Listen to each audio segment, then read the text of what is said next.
Nitekana umunezero ndasubiye kugusuhuza nkuha ikaze nshuti mukunzi wacu wobandanya kubana natwe ngaha kuri ino mboneshakure igushikiriza amakuru, inkuru kumwe n'ibiganiro bigezweho biriko biravugwa irya nino mu gihugu c'u Burundi ndetse no hakurya y'imbibe z'igihugu c'u Burundi mu yandi makungu. Nunyemerere nkuhe ikaze. Ndaguhaye mwiriwe neza cange mwaramutse neza bivanye n'aho udukurikira uherereye kuri uwu munsi wa kabiri, ari nawo wa nyuma w'uku kwezi w'igenekerezo rya 31 Gitugutu umwaka w'ibihumbi 2023. Wowe udukurikira uri mu gihugu c'u Burundi ndaguhaye ikaze nanakwipfuriza kubandanya uraroranirwa no kugira ijoro ryiza, ndetse nawe udukurikira uri hakurya y'imbibe z'igihugu c'u Burundi mu bindi bihugu vya kure, mu makungu ya kure nyene ndabahaye ikaze nanabakengurukira cane ngaha kuri ino mboneshakure. Ico utegerezwa gusa rero nta kindi ni ugufyonda sabone canke subscribe nawe utarafyondako, hama ukabandanya urashikirwa n'amakuru, inkuru kumwe n'ibiganiro tubandanya gushikiriza binyuriye ngaha kuri ino mboneshakure imwe rudende ibigutohoreza, hama ikabigushikiriza kamwe ku kandi mu buryo butosoye kandi butomoye hatana kamwe kavuyemwo. Ano makuru rero harabashimikiye ku ngingo nkuru nkuru zikurikira: Ikayokwe, abakenyezi babiri bagirizwa kwica uruyoya barapfunzwe. Irakoze Josiane w'imyaka 19 hapfungiwe mu gasho ka komisariya y'igipolisi ca komine Kayokwe mu ntara ya Mwaro hagati mu Burundi, yagirizwa kwica uruyoya yavyaye. Uwundi mukenyezi yagirizwa kugira uruhara mu rupfu rw'uwo mwana, nawe nyene hapfungiwe muri ako gasho. Igipolisi co muri iyo komine kiremeza ayo makuru. Vyinshi kuri iyo nkuru y'umubabaro ni mukanyi ntuje kure. Nayo mu bindi kandi ndibukugeze ko ino nkuru ivuga ko indava umuntu umwe yishwe. Alexis Nimubona w'imyaka 32 yarishwe mu ijoro ry'uwa gatanu rishira uwa gatandatu, yatemagujwe umupanga. Ubwo bwicanyi bwabereye ku gacimbiri Gahororo umutumba Bugira, ni muri komine Ndava mu ntara ya Mwaro hagati mu Burundi. Mu ntwaro baremeza ayo makuru. Abantu 5 bikekwa barahagaritswe. Ino nkuru nayo y'umubabaro ku buryo burambuye ni mukanyi ntuje kure. Nayo mu bindi kandi ndibukugeze ko ino nkuru ivuga ko umukuru wa sentare nkuru atapfunzwe, aho ni mu ntara ya Rumonge. Nubwo yagirizwa kunyuruza ibitenge vyafashwe no guhungabanya ubutunzi bw'igihugu, umukuru wa sentare nkuru y'igihugu ya Rumonge ntiyabaye agipfungwa. Nubwo vyari vyatangajwe n'umuvugizi w'ubushikiranganji mu vyo bujejwe harimwo umutekano, yari yemeje ko apfungiwe mw'ibohero rikuru rya Bururi mu bumanuko bw'u Burundi. Abacamanza bariyamiriza aka mwana wa mama. Nkako hari abandi bacamanza 2 bapfunzwe bagirizwa guhungabanya umutekano w'igihugu, kandi ivyo bakoze bifise uburemere buto ku vyagirizwa umukuru w'iyo sentare. Sayo gusa, ayo makuru hamwe n'ayandi ni mukanyi mu buryo bw'idonido ntuje kure. Ano makuru rero nunyemerere nyatangurire kuri ino nkuru ivuga ko Ikayokwe hari abakenyezi 2 bagirizwa kwica uruyoya bapfunzwe.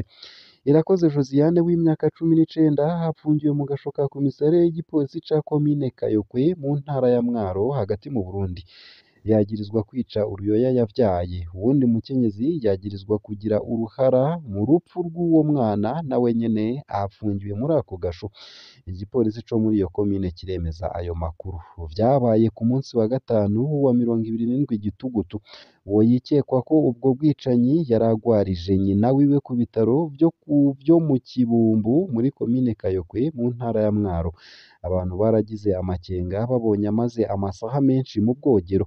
Abagwaje abantu baciye bihutira kuja kuraba ivyo ariko arakora, basanze yamaze kuniga uruyoya yarahejeje kuvyara.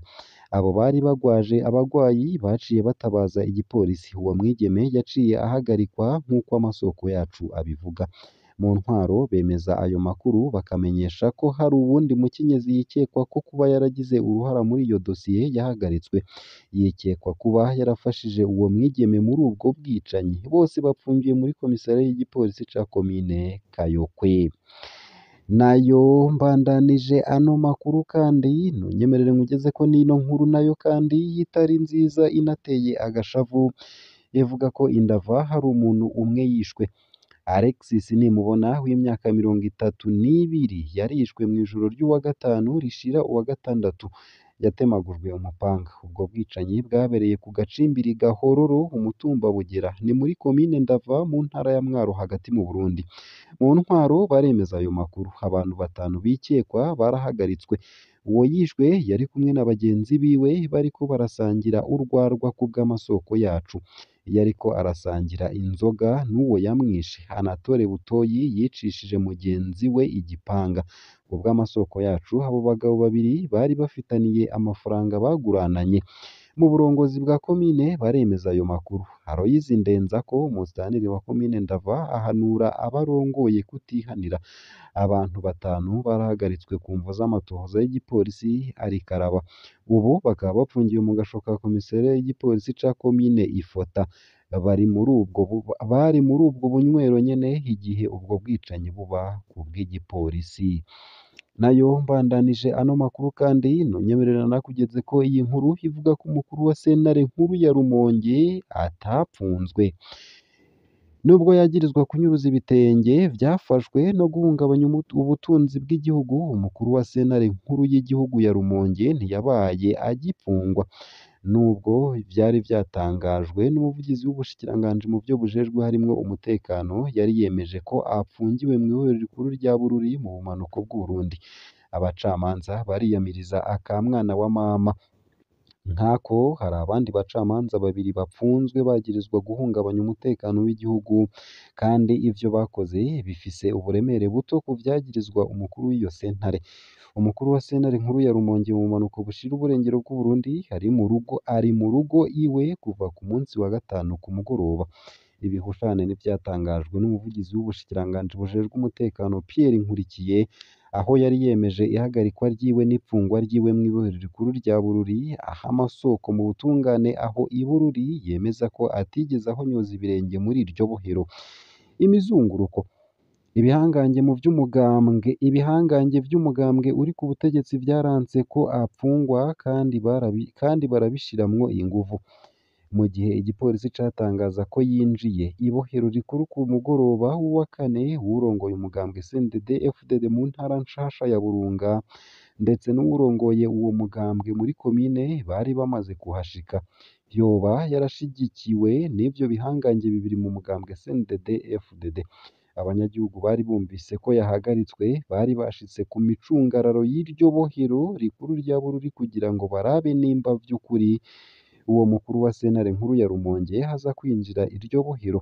Nta n'umwe yamubonye ahonyozayo ibirenge. Ku wa gatanu mu gitondo, bamwe mu banyagihugu bo mu gisagara ca Bururi bamubonye atembera. Ku bw'amasoko yacu, Gaspard Nahayo yarasubiriye kurenguka muri parake yegamiye sentare y'iyungururizo ya Bururi kugira ngo abazwe. Umugambi wari wamaze guheza gupfundikwa mw'ijoro ry'uwa kane hagati y'umunyamabanga w'umugambwe mu ntara hamwe na parake nkuru yegamiye sentare y'iyungururizo kugira ngo ntashirwe mu gasho. Uko akaba ariko isoko ryegereye iyo dosiye ryasiguriye SOS Media Burundi. Ku munsi wa gatanu wa 27 Gitugutu, umukuru wa sentare nkuru y'igihugu ya Rumonge yari yaduganywe acungerewe n'umushikirizamanza mukuru wa sentare y'iyungururizo ya Bururi. Ku bw'amasoko mu butungane, parake nkuru yegamiye sentare y'iyungururizo ya Bururi yemeza ko amatohoza yandi abandanya mu Rumonge kugira ngo haboneke ivyemezo vy'ivyo yagirizwa. Gucika intege. Agashavu ni kenshi mu gisata c'ubucamanza mu Rumonge na Bururi.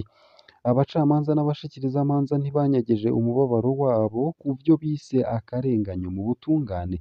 Bavuga ko abacamanza n'abashikirizamanza batari mu mugambwe uri ku butegetsi bavundiye mw'ibohero ry'intara ya Bururi, bagirizwa guhungabanya umutekano w'igihugu kuko bahaye kopi y'urubanza umuburanyi hatari yatanze amafaranga atarenga ibihumbi 6 vy'amarundi mu kigega ca leta. Bariyamiriza ico bita akamwana wa mama, bagasaba umukuru w'igihugu Evariste Ndayishimiye kugira ngo afate mu minwe iyo dosiye ijanye n'inyuruzwa ry'ibitenge vyagirizwa uwarongoye sentare nkuru y'igihugu ya Rumonge. Ayo masoko nyene mu vy'ubutungane akaba avuga ko amatohoza ariko araba akorwa na parake nkuru yegamiye sentare y'iyungururizo ahengamye bikabonaboneka neza ko intumbero ari ukweza uwo yagirizwa. Umuvugizi w'ubushikiranganji bujejwe umutekano ashuha cane ntaco arashikiriza ku vyo yatangaje atari vyo kw'ipfungwa rya Gaspard Nahayo umunywanyi akomeye wa CNDD-FDD yumvikanye mu butumwa bwo mw'ijwi yishima kuba yaratoteje bikomeye abatavuga rumwe n'ubutegetsi harimwo umushingamateka w'umugambwe ukomeye mu yitavuga rumwe n'ubutegetsi CNL.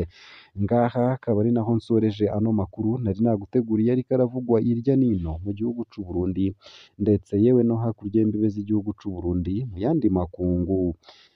Ndakwifurije kubandanya uragira ijoro ryiza.